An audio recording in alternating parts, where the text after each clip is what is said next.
Om Namo Bhagavate Vasudevaya. Om Namo Bhagavate Vasudevaya.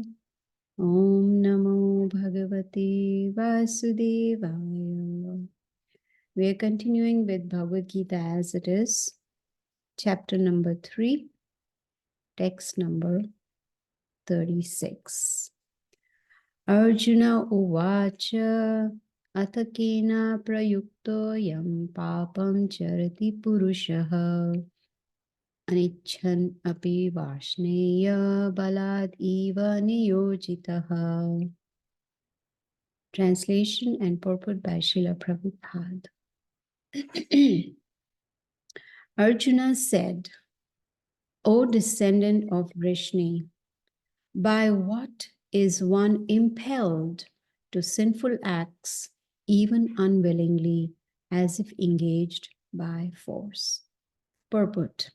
A living entity as part and parcel of the Supreme is originally spiritual, pure, and free from all material contaminations. Therefore, by nature, he is not subject to the sins of the material world. But when he is in contact with the material nature, he acts in many ways without hesitation, and sometimes even against his will. As such, Arjuna's question to Krishna is very sanguine as to the perverted nature of the living entities. Although the living entity sometimes does not want to act in sin, he is still forced to act. Sinful actions are not, however, impelled by the supersoul within, but are due to another cause, as the Lord explains in the next verse. Om Ajnanatimirandasya Jnananjana Shalakaya Chakshur Unmilitamena Tasmai Shri Gurave Namaha. So welcome to today's Bhagavad Gita class on Karma Yoga. We are still continuing Karma Yoga. And as we have heard so far, what is the best way to perform our actions so that there are no sinful reactions? So here, Arjuna is asking a very valid question to Krishna. He wants to know that why is it that sometimes people feel impelled to commit sin, to commit sinful actions, even though they don't want to, they are unwilling to do that, but as if by force, they are performing sinful actions. Now, sometime or the other in our lives, we do experience such situations where we know it is sinful to do some things, some actions, but something, forces us to commit that sinful activity.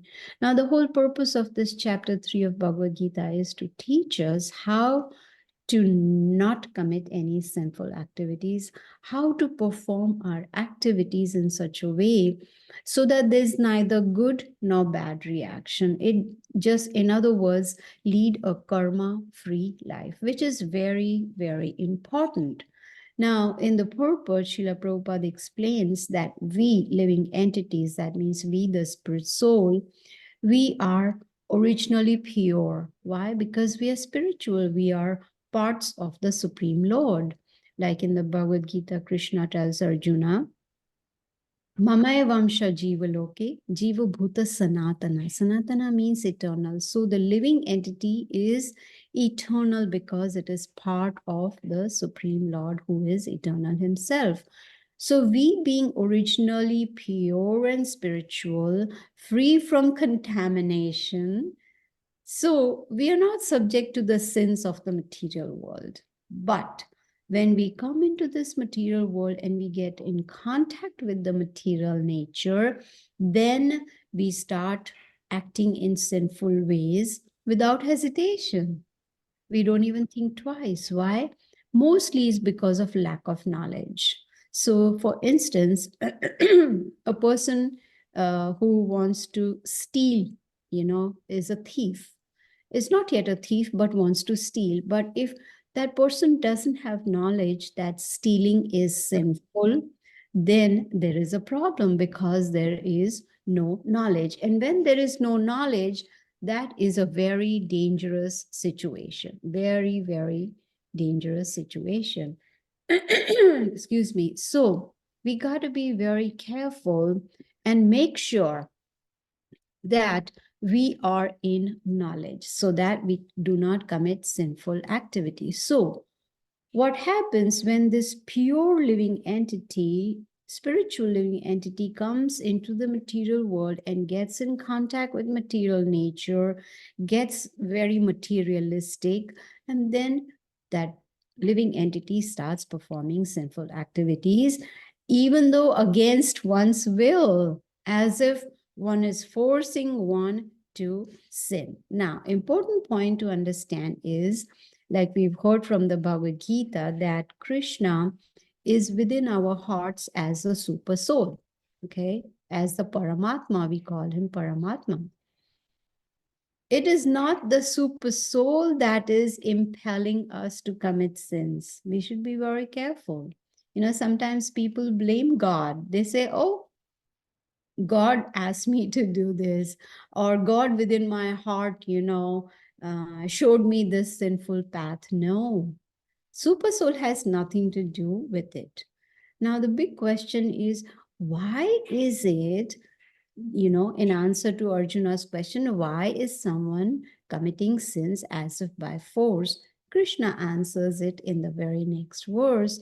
And you will be surprised to hear his answer, what he says. He tells Arjuna, it is lust only that forces one to commit sinful activities.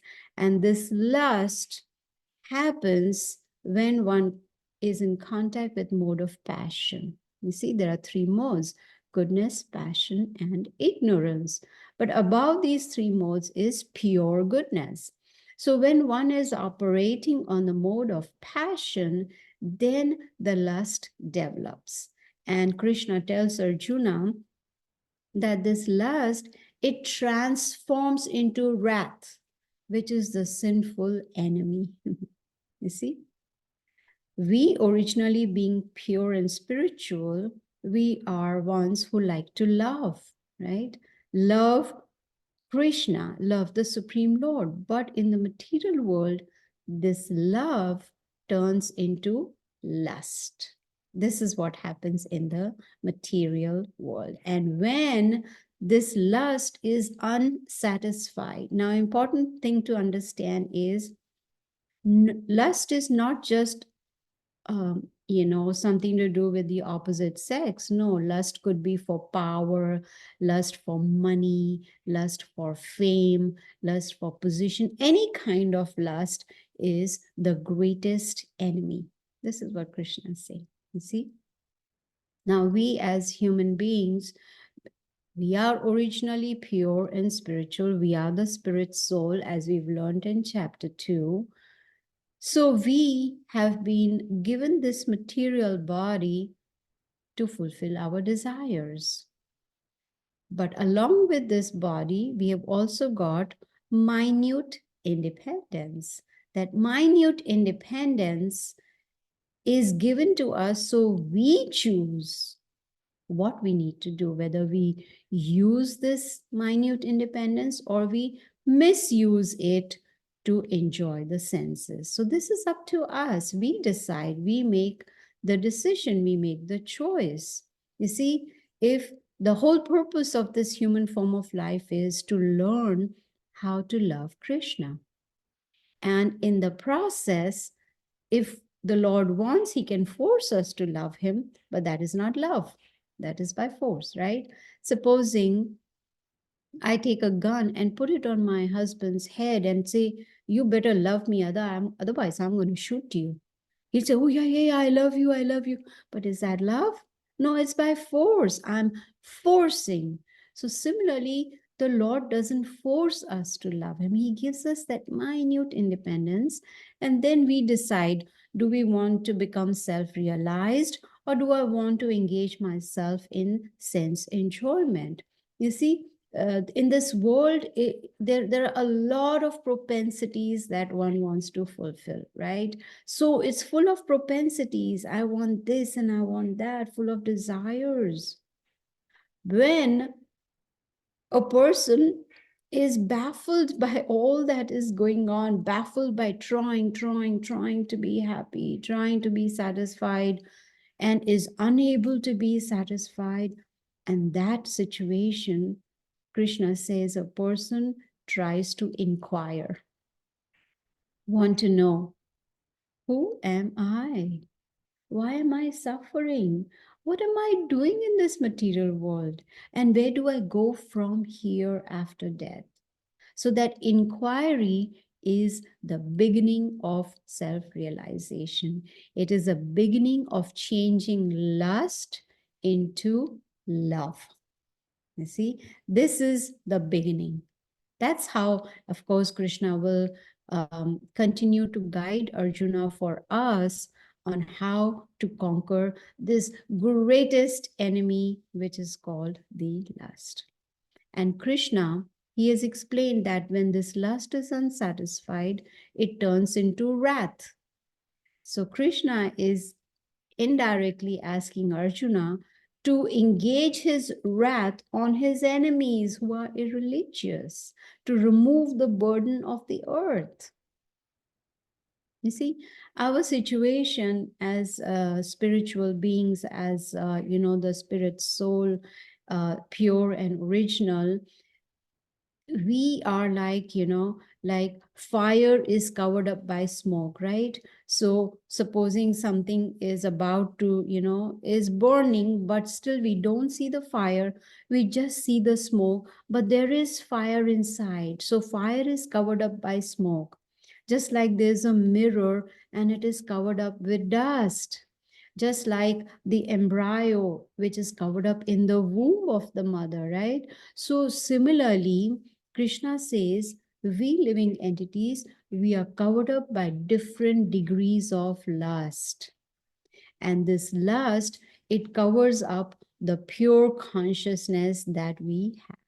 See, lust covered up, by smoke, or you can say lust, which is compared to smoke, is like the fire of the living spark, which is perceived a little bit. Say, for instance, we see smoke coming out.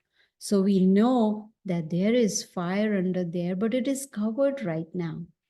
That is our situation. We are that living spark, and little bit of consciousness is there about self-realization. It is perceived just a little, it's covered up.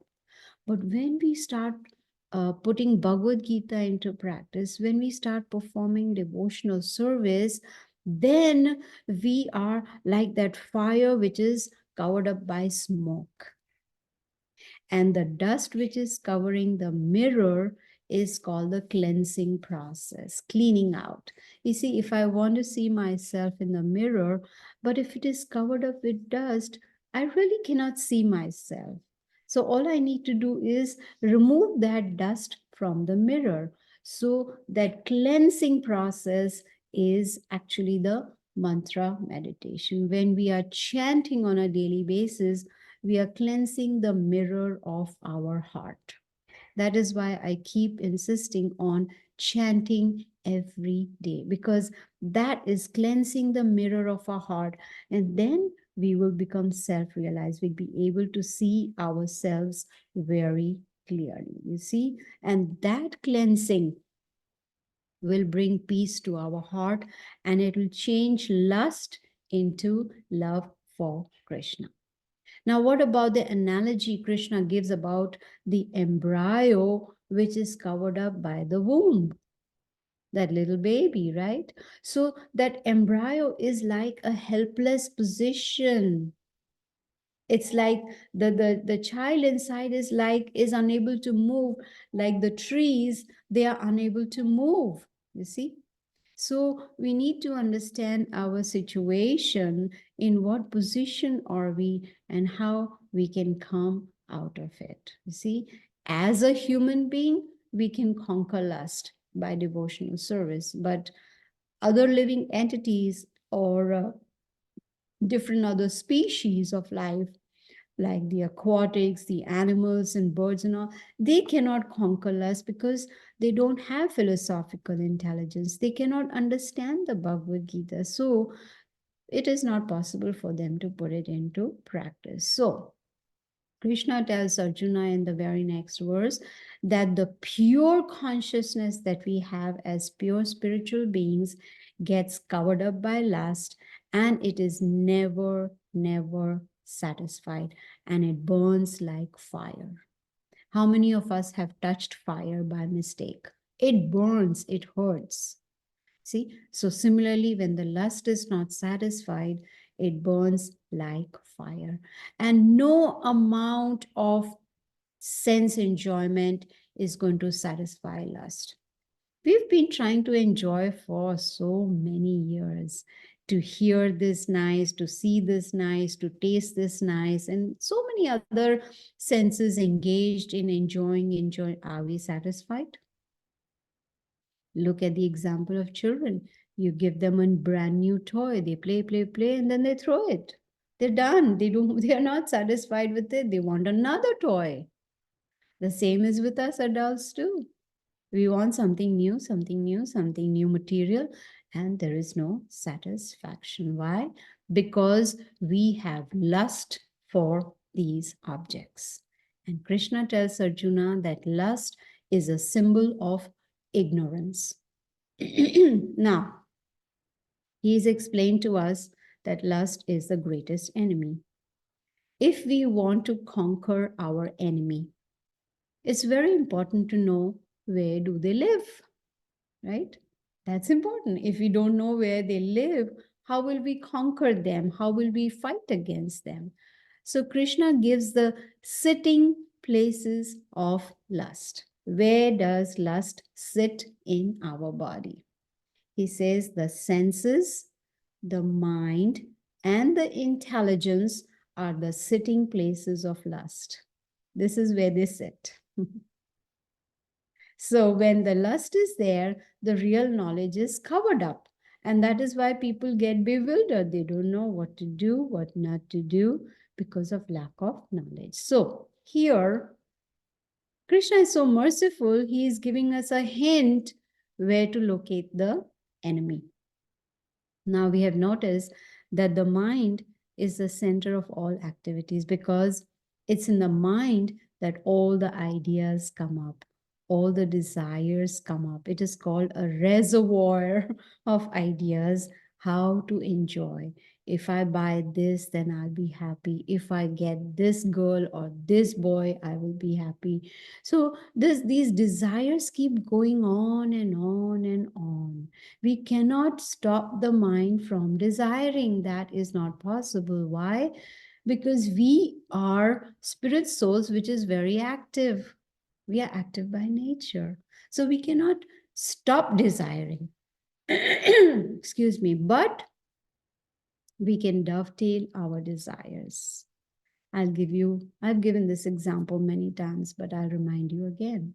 Supposing I want to eat pizza, a vegetarian pizza, cheese pizza. There's no need for me to curb that desire. Oh no, I have to control my desire. No, all I can do is, yes, prepare a nice vegetarian pizza at home, offer it to Krishna, and then enjoy it. So I have fulfilled my desire, but I have changed my consciousness on fulfilling that desire. So I have dovetailed my desire towards the Supreme Lord. You see? So now the sitting places are mind, intelligence, and senses. Now the intelligence, if it follows the mind, what the mind says, then the mind is going to force the senses to do whatever the mind wants. So Bhagavad Gita tells us, we should actually control the intelligence. We should sharpen the intelligence with the sword of knowledge of Bhagavad Gita. When the intelligence is sharp, then the intelligence is going to stop the mind, control the mind from doing something that is not right. And in return, the mind will not force the senses to do something sinful. So Krishna is telling Arjuna that in the very beginning, learn to curb the mind, learn to curb the senses, control them. You see, if we don't do that, then there's going to be havoc. Regulating the senses is very important. Now, let's take an example. I am not feeling well. I have a disease and I go to the doctor. Now, the doctor gives me a prescription and says, okay, these are the medicines you need to take. But he also tells me the do's and don'ts. Don't do this or whatever, or gives me a diet and says, no, say for instance, I have diabetes. If I do, then the doctor will give me medication, but at the same time will tell me don't eat sugar, right? Don't eat sweet things. So that is to regulate my senses so that I can get cured of the disease that I have in my body. Similarly, Krishna is guiding us on how to regulate our senses so that the mind gets regulated, and then the disease which is there within us, which is called illusion or Maya, that will be gone. So, in the very beginning, Krishna is saying, don't wait too long. As soon as we get this knowledge, we should start regulating our senses. He says, slay this destroyer of knowledge and try to become self-realized. Now, today is a very auspicious day. It is called Ekadashi. Ekadashi is actually the day of Lord Krishna. Another name of Krishna is Hari. So this day, today, Ekadashi is very, very dear to Krishna. And out of his mercy, we've got these 2 days in 1 month. So Ekadashi comes every 15 days or 14 days. And this is the day when we can get rid of our sinful activities, in the sense, or sinful reactions. Whatever sins we have committed in the past, this is the day of Lord Krishna. So one needs to fast on this day. Now one may say, but my medical condition is such that I cannot fast. I have to take medicines, I will feel weak, or whatever it may be. Excuse me. So there is a concession. We don't need to fast. All we need to do is stay away from grains and beans. Grains and beans, which means no rice, no wheat, no grains. We can eat vegetables, fruits, dairy products, nuts, dry fruits. We can have these on this day. Why? Because on this day, according to the scriptures, all the sins of the whole creation, all the sins of the world, they are put inside the grains and beans. Do you understand? All the sins of the world are inside the grains and beans on this day, This lady. You see? So it is very, very important, very, very important that we do not eat grains and beans on this day. And the purpose of this day is to regulate our senses. We should regulate our senses on a daily basis. But this day is so special that we get a lot more mercy for our devotional practices. Any kind of devotional service that we do can help us progress spiritually. So it's my very humble request, then try and stay away from grains and beans today. If you're like, I can post message on the WhatsApp group whenever there is Ekadashi. You see, okay, oh, tomorrow is Ekadashi, so please fast from grains and beans so that you can, stay away from them. So this is how we can, regulate our senses. Eat only food that is offered to the Lord. That is also regulating the senses, you see.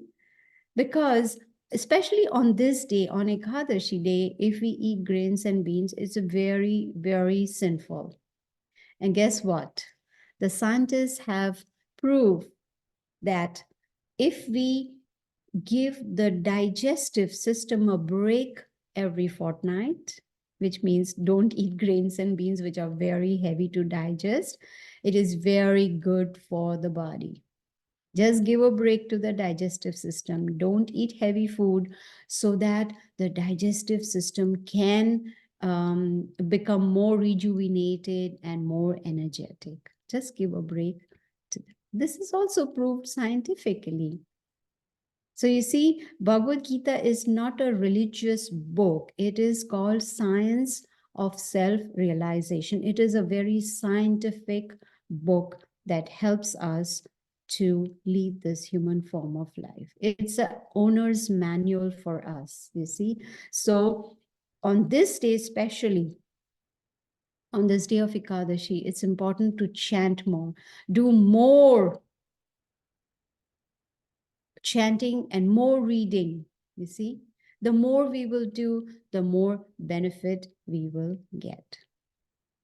You see, so here Krishna is talking about the greatest enemy, which is the lust. And Krishna says that this lust can destroy our urge to become self-realized. And Bhagavad Gita is giving us the whole process, how we can become self-realized. It gives us knowledge about who we are, what is our relationship with Krishna, gives us knowledge about how to love him, you see. And then Krishna continues explaining to Arjuna. He says that the senses are higher than the matter, whatever matter we see in this world, the senses are higher, but the mind is higher than the senses, and the intelligence is higher than the mind, and the soul is higher than the intelligence, you see. So it's important to feed the soul. We are feeding the body every day, but what about feeding the soul? And the food for the soul is Bhagavad Gita and mantra meditation, chanting the holy names of the Lord. Hare Krishna, Krishna Krishna, Hare Hare, Hare Ram, Ram Ram, Hare Hare. Now, Krishna is talking so much about lust. So he explains to Arjuna that the lust is inside the body, but it vents out through the senses. It's the senses that become the via media for the lust to be satisfied. But when one understands one's original position as the spirit soul, then one tries to make a direct connection with Krishna. An important point to understand is that the mind is very active. Even when the body is not active, even when we are sleeping, our mind is working. It is active, you see. So similarly, the spirit soul also is active, and if the soul is engaged in devotional service, then the senses will automatically get engaged in loving Krishna, you see. So then Krishna is telling Arjuna, please understand that above the senses is the mind, and above the mind is the intelligence. So he's saying we need to steady the mind. Steady the mind. If the mind is going to be unsteady, then there's going to be havoc in life. So important to take on the knowledge, try to understand, sharpen the intelligence, use the intelligence in the right way to regulate the mind, to regulate the senses, and then one will get the spiritual strength to conquer lust. And the easiest way to conquer it is by chanting the holy names of the Lord. So here Arjuna asked a question, why is someone forced to sin? Why is it that someone is doing sinful activities unwillingly, doesn't want to do, but is still doing as if being forced to do that? And what does Krishna say, Arjuna? It is lust only that takes one to that situation, to that position. So, chapter 3 is about karma yoga.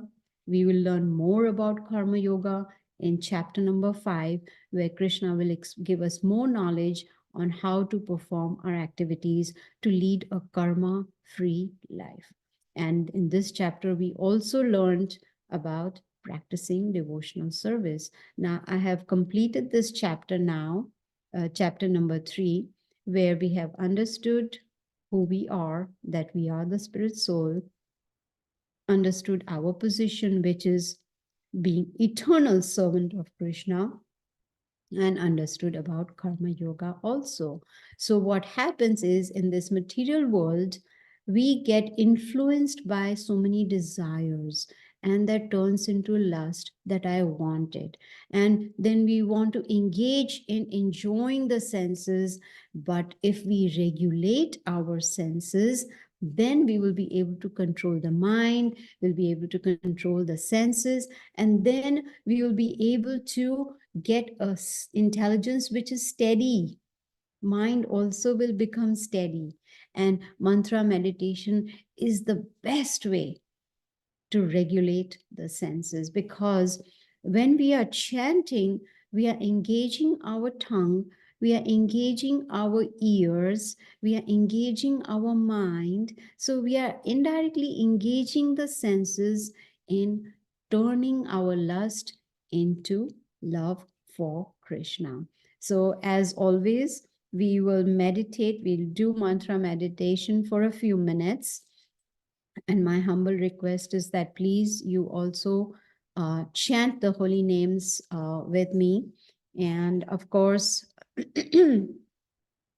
I wanted to also let you all know that I'm actually going to India for treatment for 3 weeks. So there will be no class for next 3 weeks. And I'm really, really sorry about that. But I need to repair this body so that I can, do some devotional service. So from next Sunday onwards, for next 3 Sundays, there'll be no class. And we will see you, I think February 18th is a Sunday. I'm not sure if it is a Sunday, February 18th, I think is a Sunday. And that's when we will meet again, and we'll start a new chapter, chapter number 4, which is transcendental knowledge. And it'll give us the history of the Bhagavad Gita. So I will end here, but we will do a little bit of mantra meditation, and then we'll take questions and realizations, if any. Okay. So let us please chant, and my very humble request that you also please chant with me. And thank you all so much for joining. I really appreciate it. And let's do some chanting, okay? Hare Krishna, Krishna Krishna, Hare Hare, Hare Ram, Ram Ram, Hare Hare Krishna, Hare Krishna Krishna, Krishna Krishna Krishna, Hare Hare, Ram, Hare Ram, Rama, Hare Rama Hare. Hare Krishna, Krishna, Hare Krishna, Krishna Krishna, Hare Hare Hare, Hare, Hare Hare Rama, Ram, Hare Hare Rama, Ram, Rama Hare Hare. Hare Hare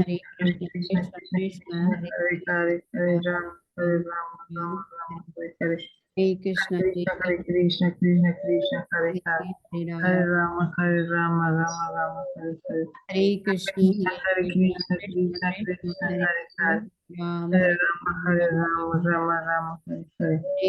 Krishna, Hare Krishna, Krishna Krishna Krishna, Hare Hare Hare, Hare, Hare Hare Ram, Rama, Rama Rama, Hare Hare. Hare Krishna, Krishna, Hare Hare Krishna, Krishna Krishna, Hare Hare, Hare Hare Ram. Hare Rama, Rama Rama, Hare Hare. Hare Hare Krishna, Krishna, Hare Krishna, Krishna Krishna Krishna, Krishna, Hare Hare Hare, Hare, Hare Ram. Hare Rama, Hare Rama, Rama Rama, Hare Hare. Hare Krishna, Hare Hare Krishna, Krishna Krishna, Hare Hare Rama, Rama, Hare Rama, Rama Rama, Hare. Thank you all so much. If anyone has any questions or comments, you are very